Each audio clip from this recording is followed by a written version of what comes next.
Hey guys, ArchieLuxury here on the Marcus Allen Frishman Show. Yes, hey guys, Archie, we are here. What's going on? What's going on? I'm trying to adjust my light, which is not good today. I must say I am Marcus Allen Frishman, and you're not. Welcome to my show. Hey, fantastic news there. We're now doing the clock instead of 6:30, and we actually started late. Sorry, my delay. No Cheers. problems at all. That's perfectly okay. Hey, my friend, what's going on in your world there? What's been happening in the last week? Well, let's see. I recovered from the tooth problem, which really was painful. God almighty. And as I told you, I moved to a secret location near the beach. Yes, sir. In a simple apartment, somewhat luxury though. And I'm going to rent my home out. And so that is causing a lot of distraction to my normal daily routine because I have a lot to do on both ends of those two homes. So, but here I am in my new pad near the beach, loving it in Southern California. Hey, that's great there. I found something, Archie, in my, in packing. Several things pop up. I have a couple of interesting things to share with you, if you don't mind. Yes.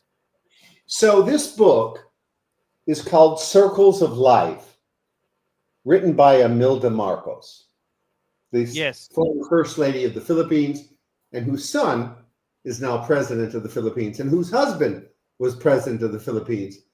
And she was my lunchmate in the Philippines. Yes. I was called the ambassador from California. I really was not the ambassador, although my official door posting by the state of California actually changed it to ambassador. But the official title was liaison to the Philippines because California, it's like a country, the fourth most significant financially feasible country in the world under Japan, Germany, United States, and then California.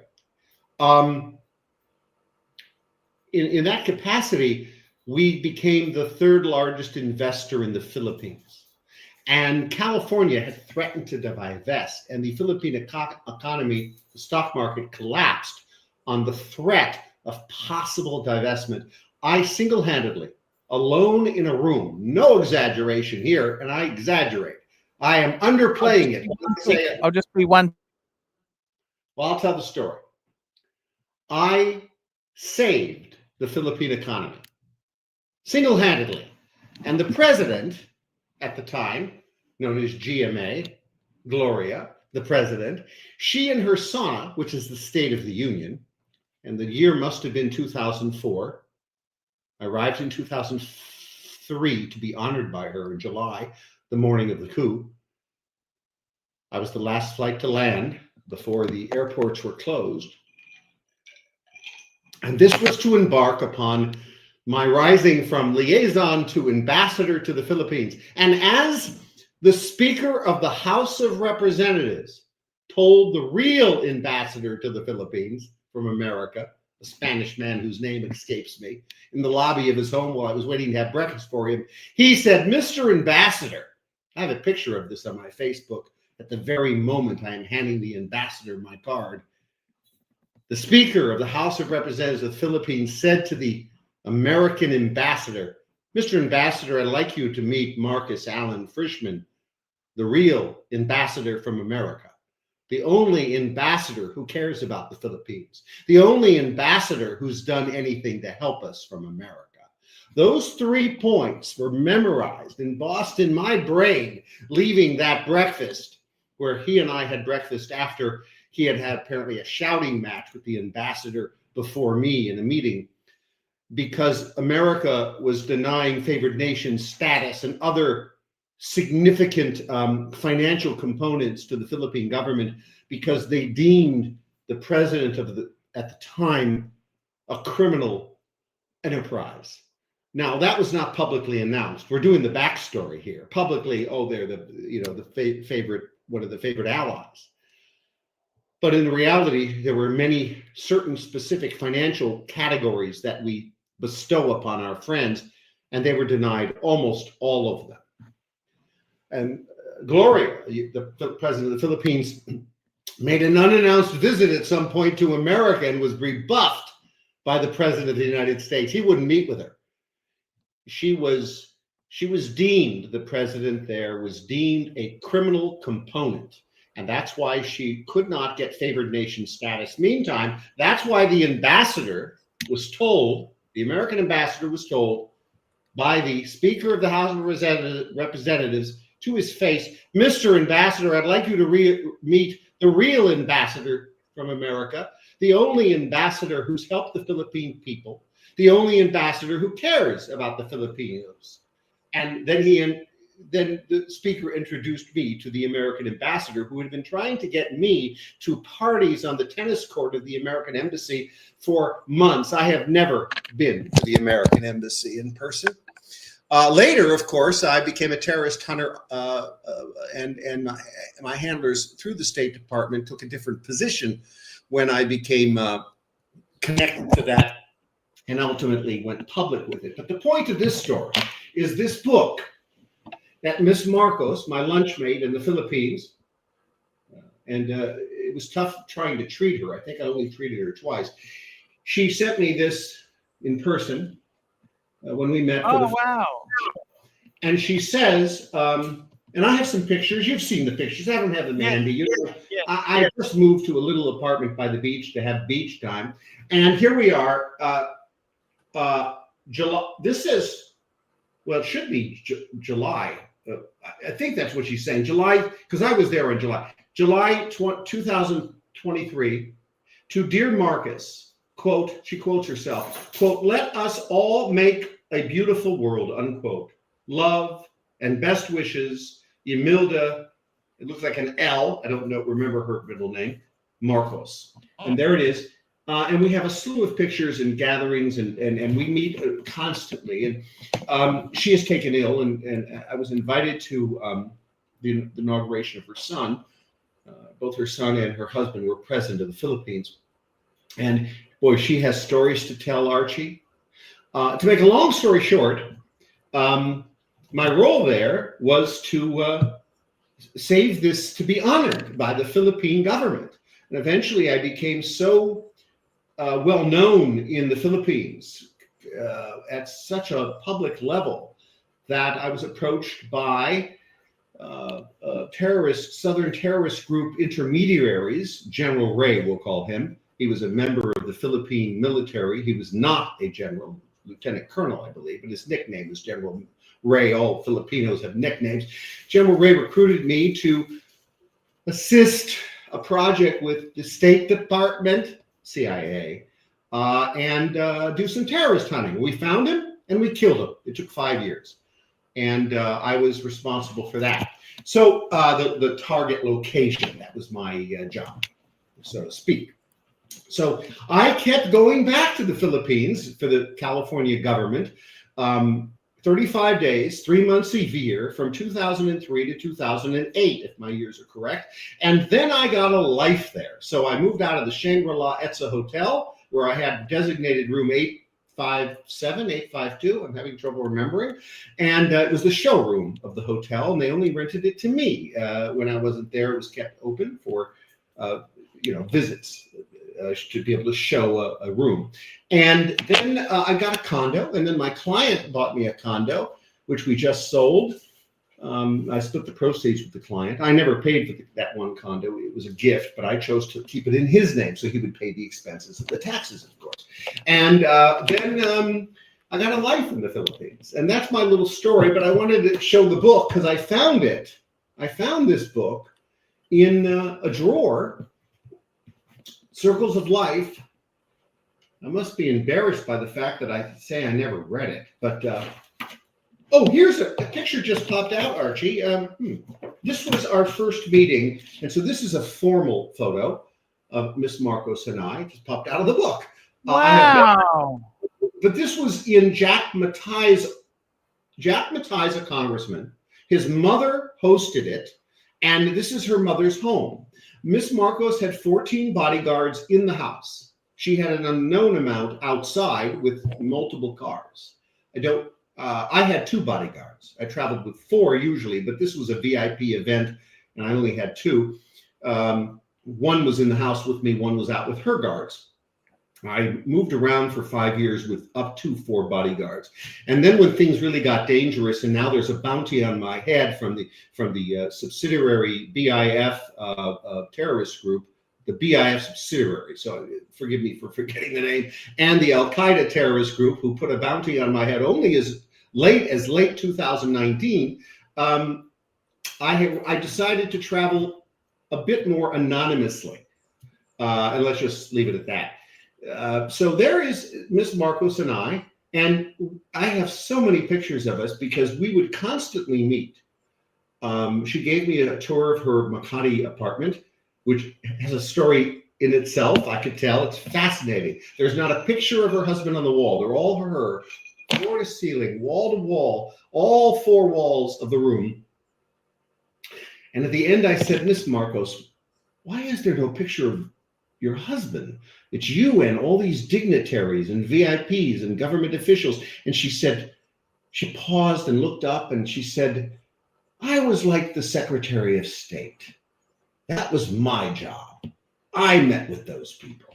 And indeed she did, because her husband was nowhere to be seen in any of these photos, which were typically red carpet arrivals of heads of state, movie stars, everything from the Beatles to the ambassador of Australia. In fact, she told me she was going to stab the ambassador to Australia in the heart.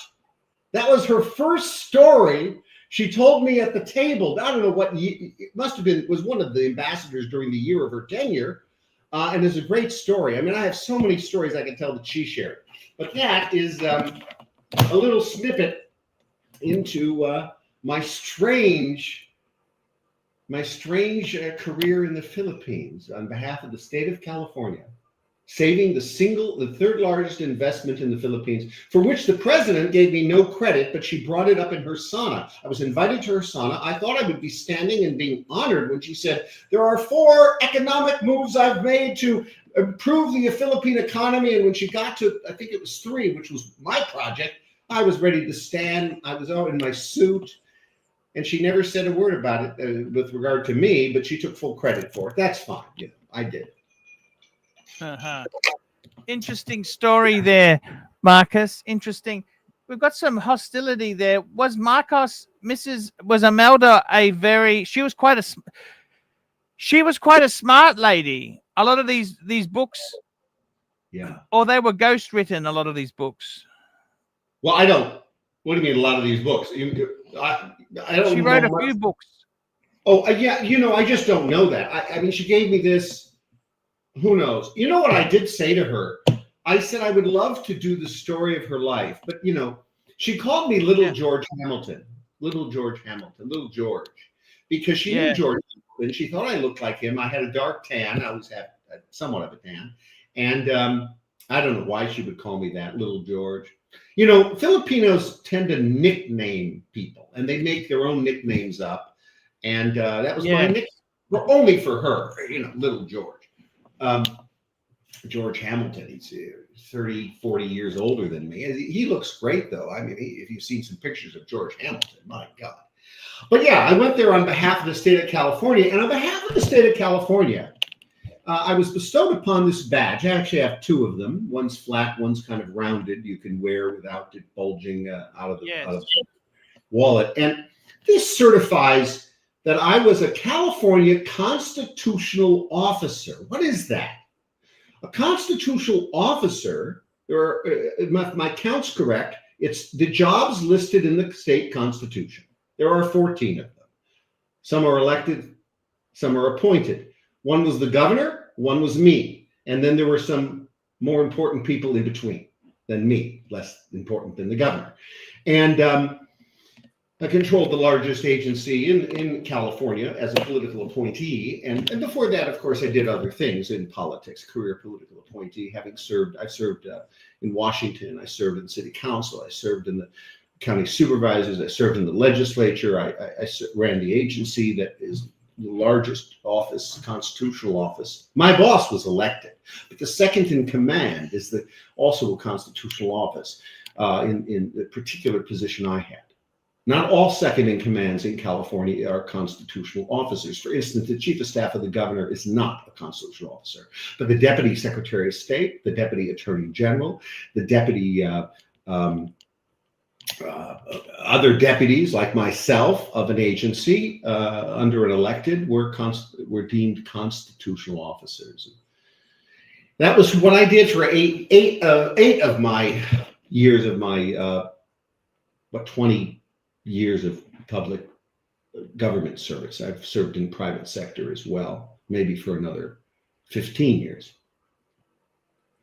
So, yeah, somebody said that he was granted a squirt gun too. Well, I have a gun at my disposal, in arm's reach almost. If I could just stretch my arm around the corner a little bit, I could show you a nice revolver. I have a beautiful revolver. Are we allowed to show guns on? No, we're not. We're not allowed to do that. That's very serious.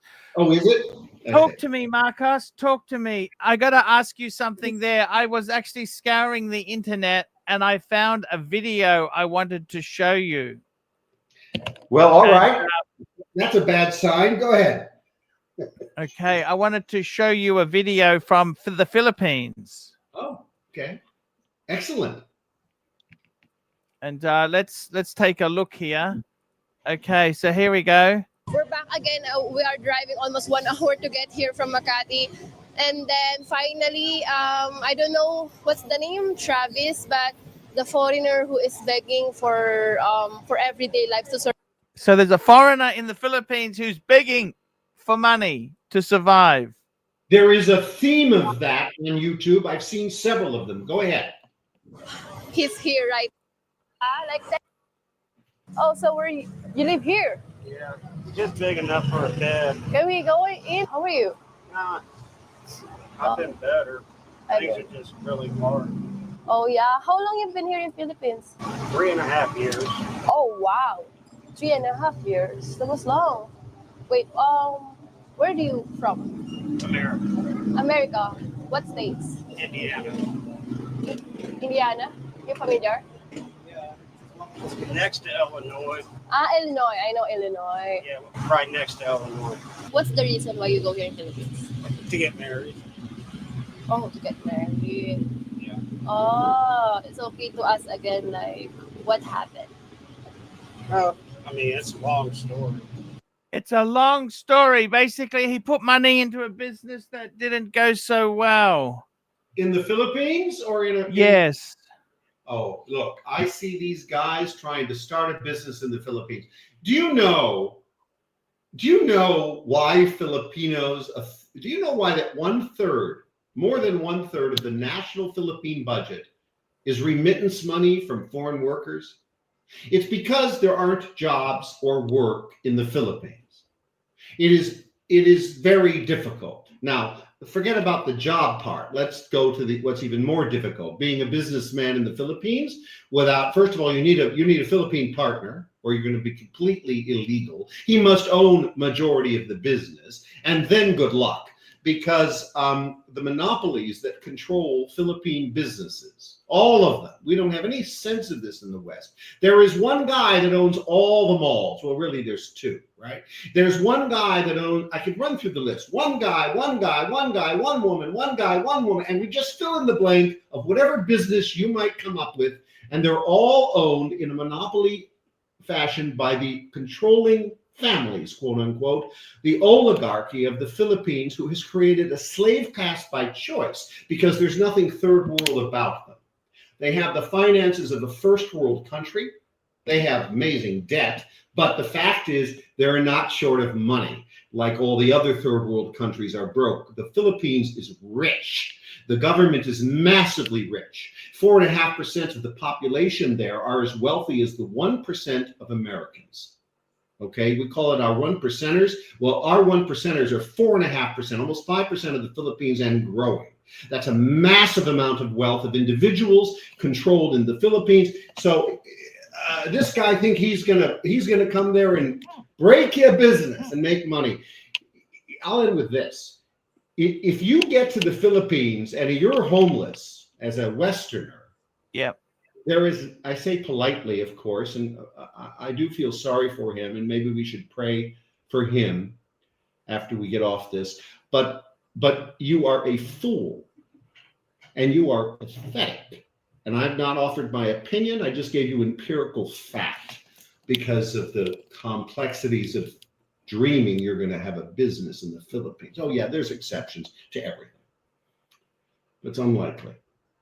And then the scams that will override you. You have no idea all the business proposals. I had the head of Chowking. Look that up. I believe, correct me if I'm wrong, Chowking might make McDonald's look like a corner store. And it's all over, it's everywhere. He offered me one Chowking. Now, I'm not a businessman, Archie. I'm a consultant. I'm a career political appointee. That's not a businessman. I wasn't going to take him up on it. All the scams that have approached me in the Philippines, because legitimate businesses are scams. The scams are institutionalized. So when I say it's a scam, I'm going to tell you that the national cable company is a scam. Let me repeat it. The national cable company is a scam. So it's just, everything's a scam in the Philippines. I'm slightly exaggerating to make my point. But that's life, and you have to be prepared to deal with it. I've lived there 4 months a year since 2003. And I have all that's, I'm embedded in that country. I have multiple bank accounts because I travel, the travel money, not income money. And I have 2 properties until recently. I have 1 now. And I've been engaged 4 times. We know that each time none of those women would move or leave the Philippines because they're from the wealthy stock. And of course, wealthy stock don't want to come to America, and if they do, they come for very specialized reasons and go home. Yeah, this poor guy. We're going to keep playing it? Yep, let's have a look here. I ran on the street to survive. Oh yeah. How long you are begging? Well, I've only had to do it so far for a little over a month. Oh, just a month? Really? Oh, like you don't have any choice to. No. What's your profession before? Well, I was a manager at Taco Bell and a manager at Domino's Pizza because she's here in Kaluki. What should he do if you find yourself stuck in the Philippines with no money? What should you do? Go to your embassy? Yeah, I don't know how much they'll give you a ticket back home. But you know what? They'll, he's a manager of the Taco Bell in America. They have Taco Bells in the Philippines, but you can't just, get a job in the Philippines. This isn't like America where illegals just get a job. You will be arrested. You'll be deported. You'll be barred from the country, and no one will hire you. You have to have a work visa. We're presuming he doesn't have a work visa. So, although he's qualified for Taco Bell, they're not going to let him work at Taco Bell, take a job from a Filipino. I mean, he's not, he wants to start a business. I don't know what that is. Maybe we'll find out. It's a terrible idea. You need to go with money, and you don't need much of it. And you can have a fabulous life. That is true. Kalokan. Taking care of. You guys are like separated. Like Campus Metro Manila College. Oh yeah, I know that. And there were some mistakes made, and the business couldn't survive. And then this place here had a small store, but being where it's at and across the street from nothing. It didn't hardly get any business, and there was no way to keep a store here open. He had a little store, you know, one of these little Sorry, they're stores called there. sorry stores, and even they have to be licensed, and they have to pay the BIA, the equivalent of the IRS in American tax agency, and they have to be legitimate. You can't run an underground business in the Philippines like you can in many Western countries. Because we got our first super chat of the night. Yankee Doodle, $5. I'm especially attracted to Vietnamese women, not so much Filipino. Do Vietnamese chicks like middle-aged white Western guys? Look, I tell you, the answer is, Yankee Doodle, you are a good-looking guy. I must admit, I do like Vietnamese ladies myself. They're very, very classy. They can be very elegant. They like anyone who's polite and well-mannered and has a bit of class about them. So definitely 100%. And they but don't what I wanted to show you with this story was this guy is stuck in the Philippines begging for survival. And it's just rather sad. It happens. Sometimes people go away to these places and it ends very, very badly. And I don't know what you can say there. It's just a disaster, an absolute disaster. And there's no other way you can sort of explain it. It's just a very much so a people disaster. are looking for something because they're looking for easy life. You need money for that. You need a couple, I'll give a low number. You need a couple $1,000 a month to have an easy life in the Philippines. And then unless you're willing to date a poor woman whose family will require you support them at some level and help them, you're likely going to have trouble finding love, and then love's going to cost you. Now, that's not the circles I traveled in. You can still find wealthy family girls. It's a whole nother path, and it's a little difficult for most people, not me, because it's about the circles you travel. It's a class society, and you have to know how to infiltrate. I infiltrated it by accident, the upper class Philippines. It's easy to do in Manila. You can't do it really anywhere else, and you have to know how to do it, and then it's easy. But this guy is I don't know what he was thinking. Poor guy. It's a very bad situation. What do you think? I think we should start a GoFundMe. I don't know what else. Maybe people's generosity will help this guy out. He can make further bad decisions. He doesn't look that old. How old do you think the guy is? He said he's 50. He's 50. Yeah. He says he came for love and then decided to start the business. Many poor Filipinos will immediately approach you to assist them in their business, stuff like that. I see. Go ahead.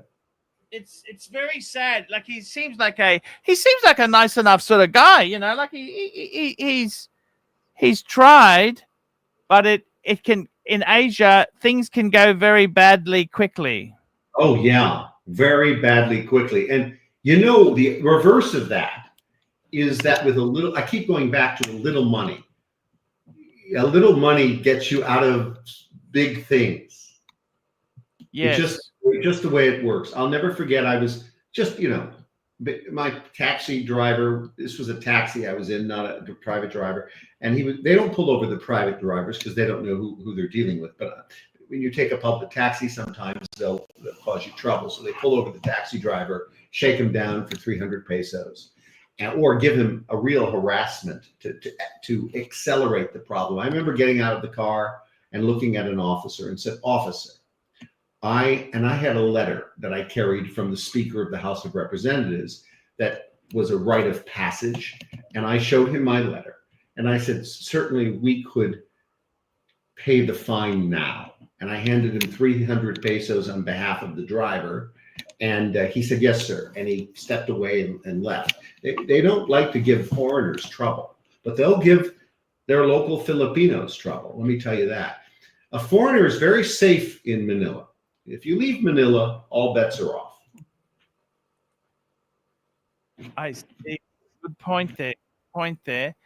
The reason for showing this here is just to show you that sometimes things can go very bad.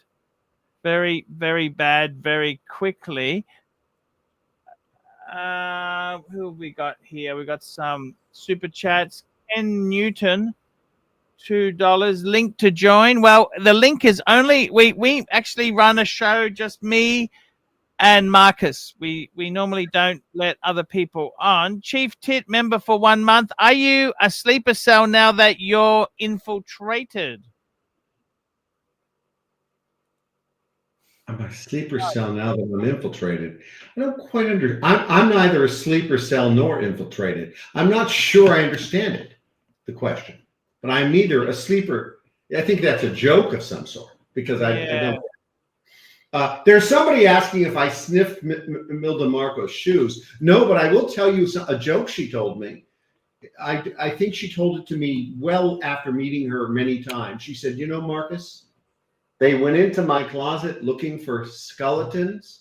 I'm sorry. And they found shoes. They found shoes. That's right. I'm sorry. Almost blew the punchline.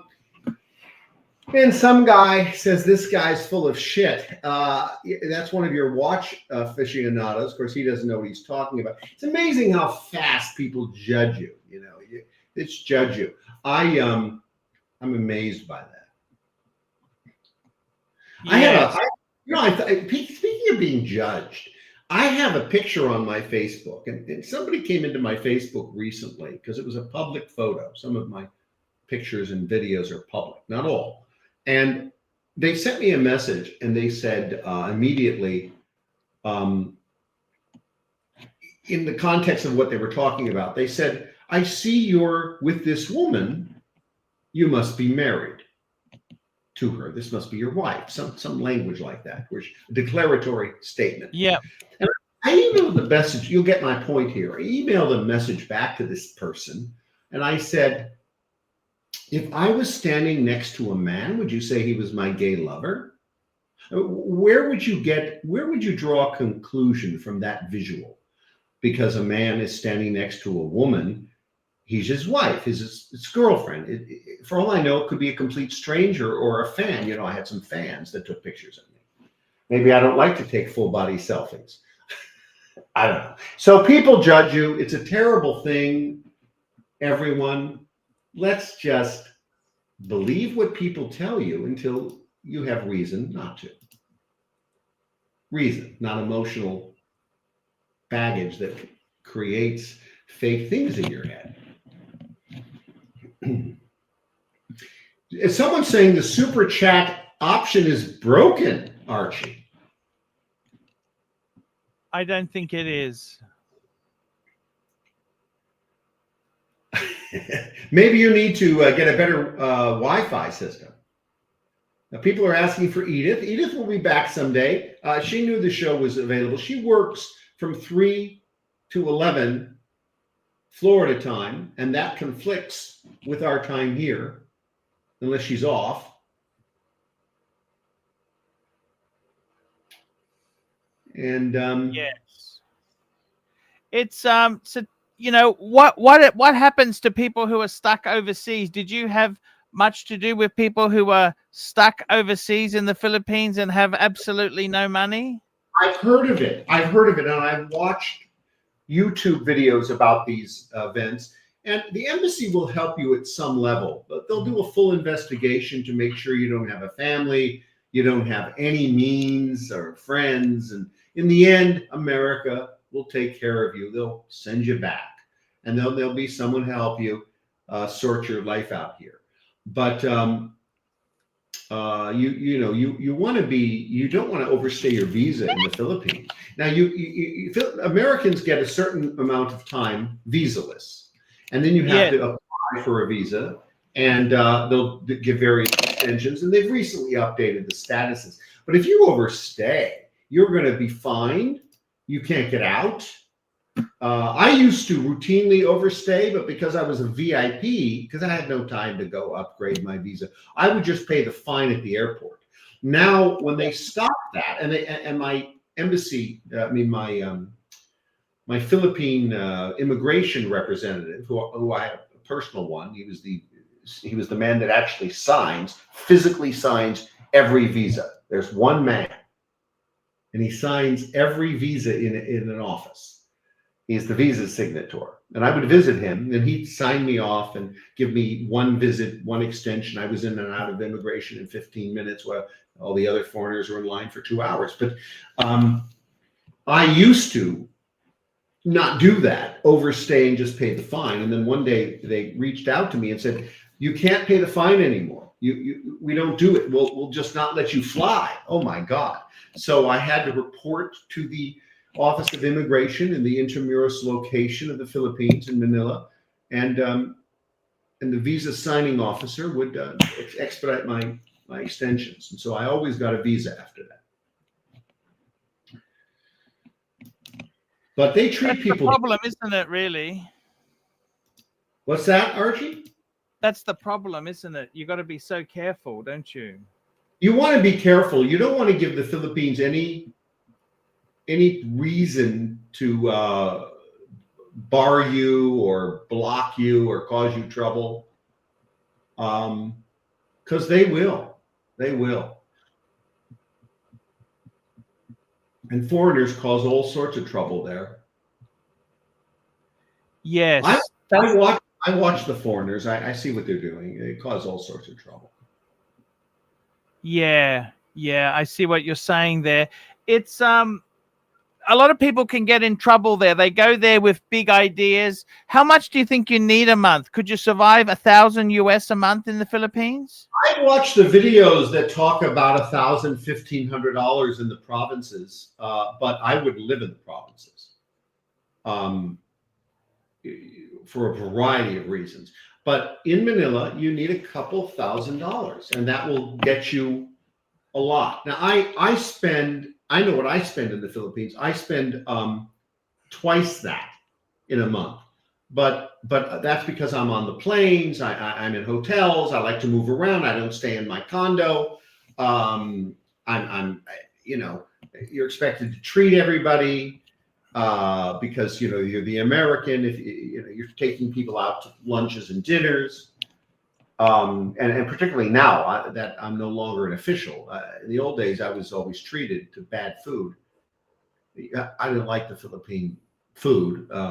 So anyway, yes, Archie, $2,000, you can live very well. Now on $4,000, I'll be able to have an unlimited driver, 12 hours a day, 2 drivers in a shift. If I wanted to, as I used to, because I didn't want one driver, one shift. And or you can just take taxis or Ubers for every outing. You can fly. You can pay $700 or $800 or $1,000 in rent and have a beautiful, beautiful, gorgeous A-class level. So it takes very little. You gave me a statistic that I found it quite alarming. You said something like 70% of people are unemployed. Yeah, they're unemployed. They're supported by that 15 or 20% workers that are employed, and also the super rich trickle down because Filipinos share their income. They share their wealth with family members. It's a thing they do. That's who supports all those people. Yes. Yes. So you'll meet a family and you'll learn they have 2, 3, 4 children. One of them will say, in this category of people, one of them will say, I'm the breadwinner. I'm supporting my siblings, my mother and father. And there might be 2 breadwinners. And they make this decision. Well, a couple of the kids will go to college and the others will work. And maybe the ones that are working will go to college later. So that's how that group manages its money. And they're all very generous with each other because they feel an obligation to share their problems and their wealth with each other. You know, Americans don't do that. If I had a brother and he couldn't pay his cell phone bill, I doubt very much I would get a text message, typically in the United States, from my brother. I don't have a brother, but if I did, hey, Marcus, I can't pay my cell phone bill. You know, that won't happen in the US. I mean, we might not know that the brother couldn't pay his bill that month. We wouldn't even know it as a general rule. Certainly severe hardships, another exception. But routinely help me pay my bills. This is what will happen in that class of person in the Philippines. They'll let everyone know and everyone will help them. And on Sundays, they have family day. So, and what they call family is way beyond brother, sister, cousin. You know, people that aren't family are considered family. It's ludicrous. They even have a word in the Philippines called kuya. Forgive me, I believe it means uncle. Now, who do they call kuya? Kuya? Complete strangers. A taxi driver, kuya. Mm-hmm. An older gentleman. I think it means older local, isn't it? Older local, but it's a very endearing word to call a stranger. We don't have an equivalent in America. You know, we say, hey, you, or we ask, what's your name? What's your name? You know, they have a word called pasalubong. Look that one up. Pasalubong. Pasalubong means, where is my gift that you should have gotten me when you were traveling? And so when Filipinos travel, they have to pick up gifts for family, extended family. You know, they'll buy 9, 10, 15, 20, 25 things. Why do you think the Philippine Airlines can't get the direct flight? It's a direct flight to the Philippines. I stopped taking Philippine Airlines for this reason. So it's a direct flight to the Philippines. As soon as I could control my airline flight, which was 5 years after. Why is that? Tell me why. Well, the direct flight in the Philippines lands in Guam. And on my first flight there, I said to my host, Romeo, why would they land in Guam? We have a direct flight. Oh, boss, because it's a scam. It's a scam. The Philippine Airlines, I accused the Philippine airline president of fraud, and I filed a case against him, and I won. It's another story. But the Philippine Airlines, and that was multiple years after this. This was my first trip that I learned it's a scam operation. It's a direct flight, but guess what? It doesn't go direct. It lands in Guam to fuel up. It stays on ground 45 minutes. It takes 30, 45 minutes to get there, 35 minutes to get back into the flight path.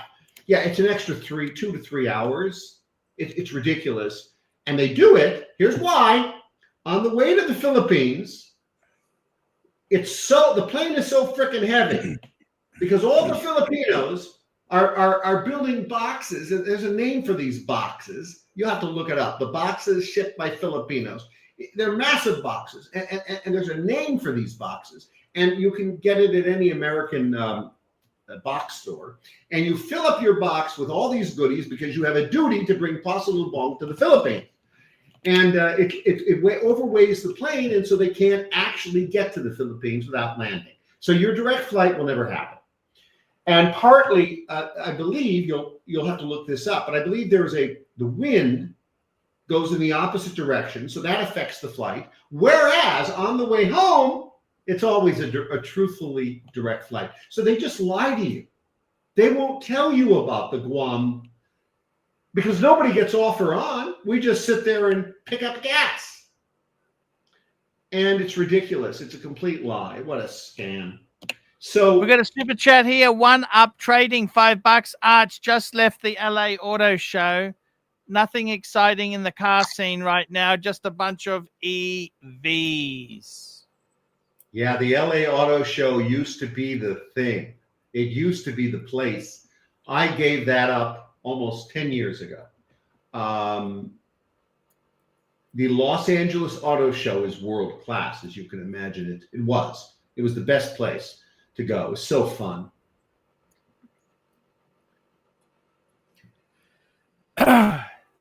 It's interesting. I just wanted to share that story of that American who is down on his luck there. It's very sad. It's very sad, and it can happen with people with the best of intentions. And the funny thing is, as you say, these American men go there looking for love often, and they can be really sucked dry of all their money. It's so easy to happen. If they're marginal, many marginal people go there and survive because they go to the well, here's how you do that. You go to the province, you have $1,000, $1,500 a month, and you don't need to run an air conditioner 24 hours a day. You're okay with fans. Electric bills in the Philippines was singly my largest expense. I have 2 air conditioners. I run 24 hours a day, even if I'm not there.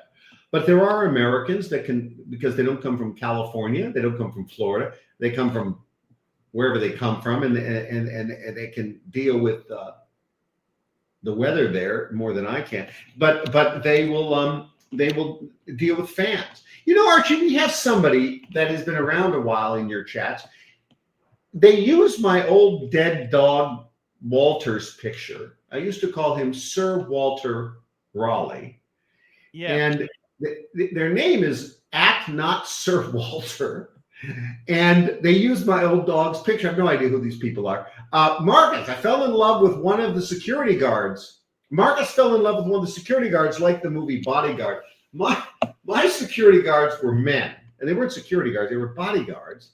One of them worked for the mayor, and I extracted him from his staff. And then he became a good friend of mine. His name is Rainier. And Rainier and Louis, and the 2 other guys that were connected to them. But the 2, Rainier and Louis, are connected to me. And Rainier used to be a recipient of some of my gifts. And when I would give him gifts, he would give them to people. And one day I said to Rainier, this is another Filipino thing, Rainier, where's the shoes I got you? Oh, boss, yes. My brother needed to wear the shoes, so I gave them to him.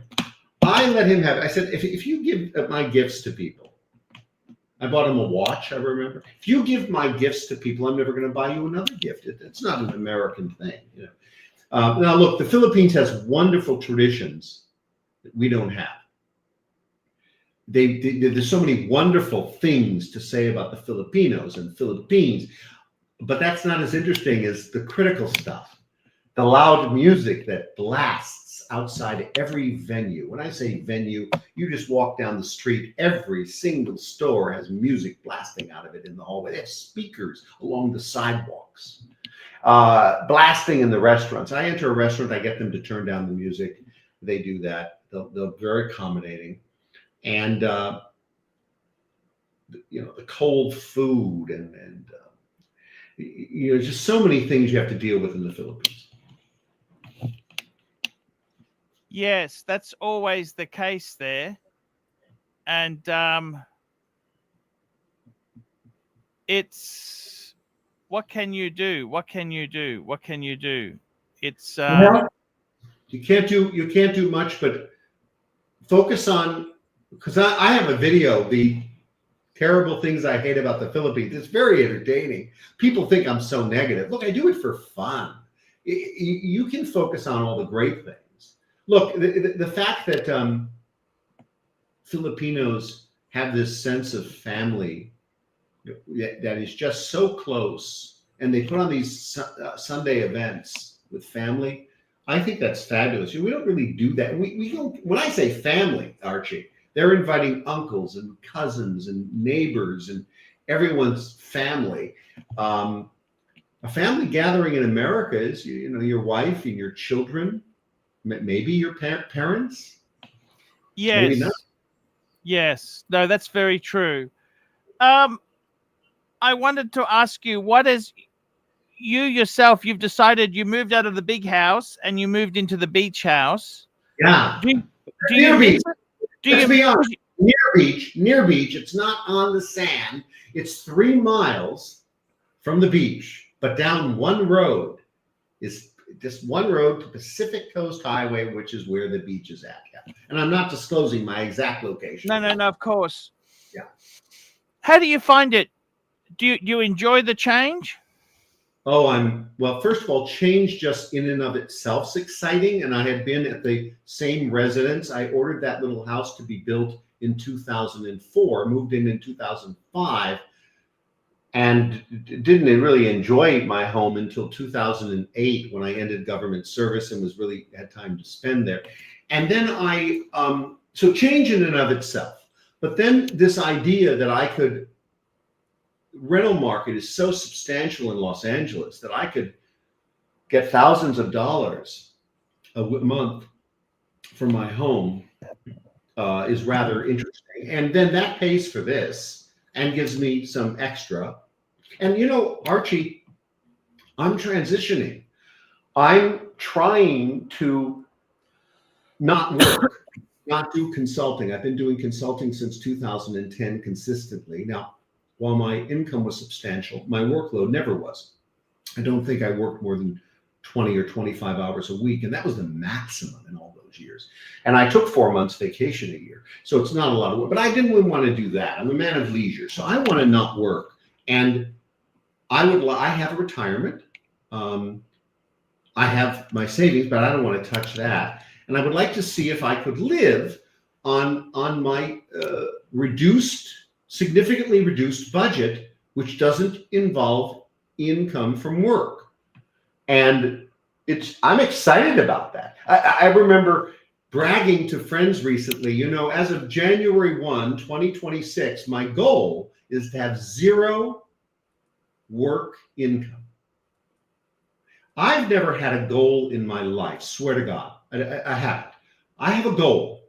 0 work income as of January 1, 2026. Now, I have closed my consulting group. I have been appointed to another group, but they don't pay me. They just use me to get clients. And that's my goal, and I'm going to do it. And this is working. It's absolutely working. So I'm very happy here. Now I moved. It's what's cold. happening with Miss Winkle? Would you ever move in with her?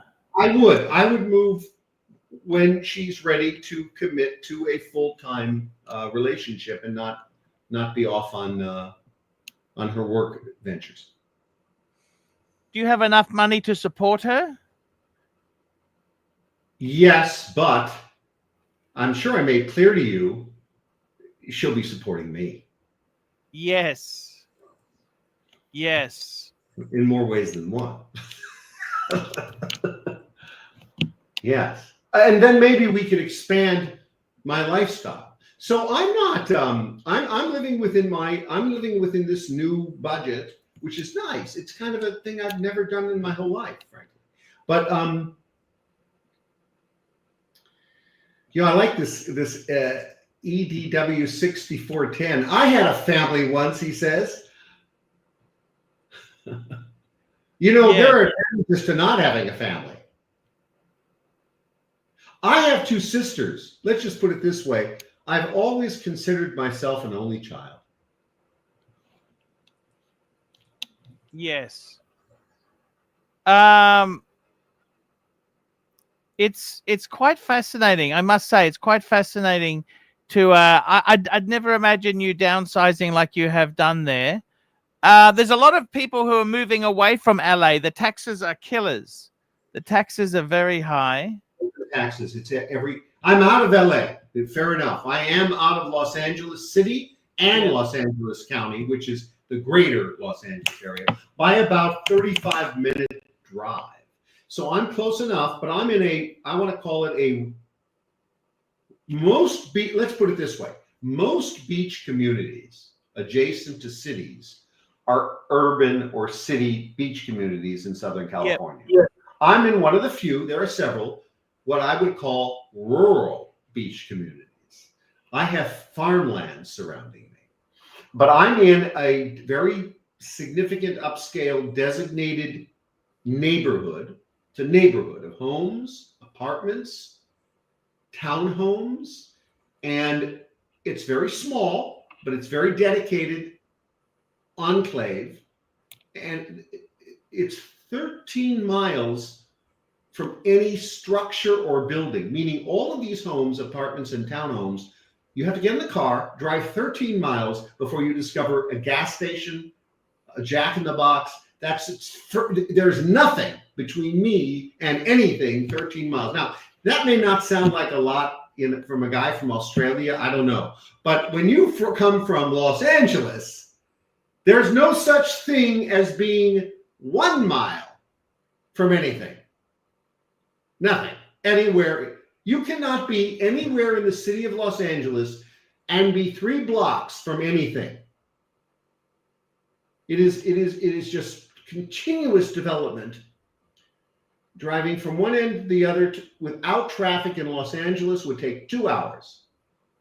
Could take 4 to 6 hours with traffic, just driving through LA. And it's constant development. So I've always been on the edge of Los Angeles, the farthest borderline edge my whole life. I grew in Calabasas, which is 9.5 miles north of Malibu. My most recent residence was far from there in the foothills, but on the edge of the city. Now I am in a rural town. It's only 35 minutes out of the edge of Los Angeles to be rural, but here I am. I've got to tell you, Marcus, it's I'm a bit worried about that old BMW. I hope you haven't abandoned it. It's in the garage, and my plan is to I don't have a thorough plan, but I've been talking with someone who will probably buy it, fix it. You said the motor doesn't work. Yeah, I blew the motor, and I've replaced the motor twice. I blew the engine twice. Look at the beautiful. I bought it. How long do you think a car lasts, Marcus? What's your opinion? How long do you think a car lasts? 300,000 miles a BMW can last without any significant repair. I had no significant repairs. I maintained that car. I bought it new in 1997. I drove it 4 years as my primary vehicle. I never drove it again as a primary vehicle, and I love it. And I blew the engine during COVID because the thermostat wasn't working, apparently. You know, it's an old car, right? So the thermostat didn't alert me soon enough. And that's the problem. The first time I blew the engine was also a thermostat issue, which is strange because the light goes on, it gets warm, you pull over, you're not going to blow an engine. Yes. I pulled over before it was yellow. I saw it increasing. Then it went yellow, a light. Then it went red, but it didn't go red till long after I turned it off. It apparently was not gauging the temperature correctly, so it didn't alert me soon enough. And I pulled over the moment I saw it, and it was just too late. The oil and the mixture of the antifreeze merged. The seals blew. I brought it to the same guy that did the engine 6 years earlier, and I said, I'll do the same thing. He said, I don't work on old cars anymore, Marcus. Are you kidding me? What? And by the way, I've heard that a lot. From oh no, we won't do old cars. So I have a friend that runs a shop, and he would like that car for his own personal use. He's a car collector. Oh, I see. But it's almost worthless, Archie. Look it up. So now, let me tell you something. I had the 1991 BMW convertible 3 Series in red, and I had the 1997 3 Series in red. I had them at the same time, because I never sold either of them. And then I just said, I'm not a car collector. I'm one guy. I'm going to sell one. Which one will I sell? I sold the 1991 BMW to a guy that really needed help, complete stranger. I put him on a payment plan. I trusted him. He paid every parking ticket. I kept it in my name. Very risky thing to do until he paid it off.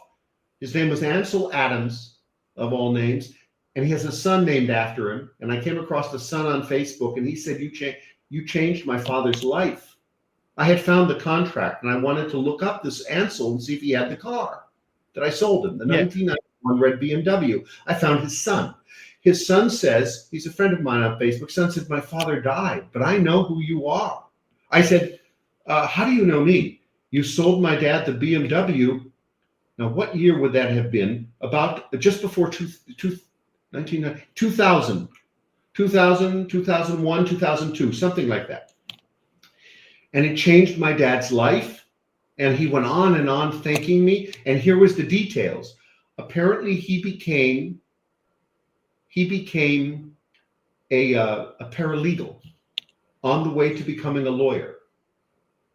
And he had no money. He was broke. I mean, that's why I did this favor to him. I met this guy based on my ad, and I said, I'll tell you what I'm going to do. I like to help people.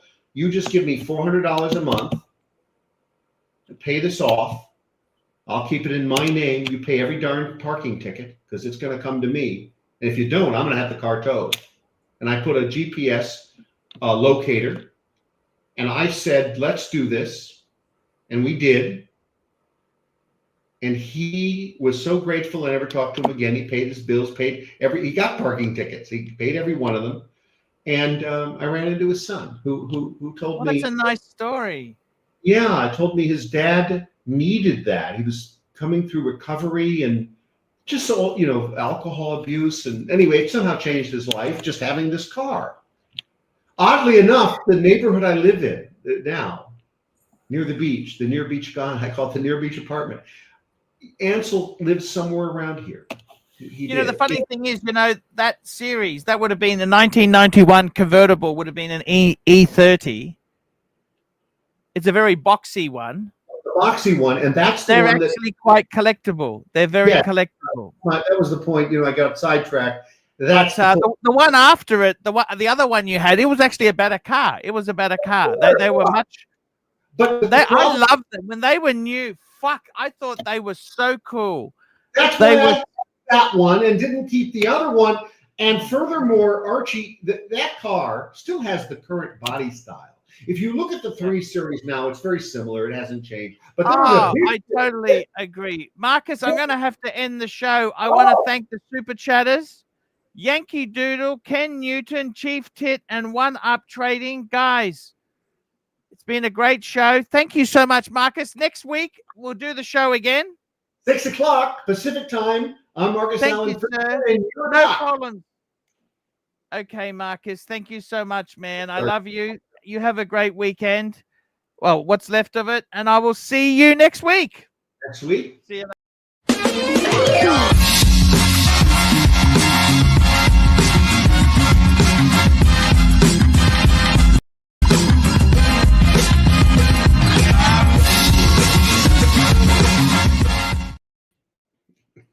Hey, Marcus.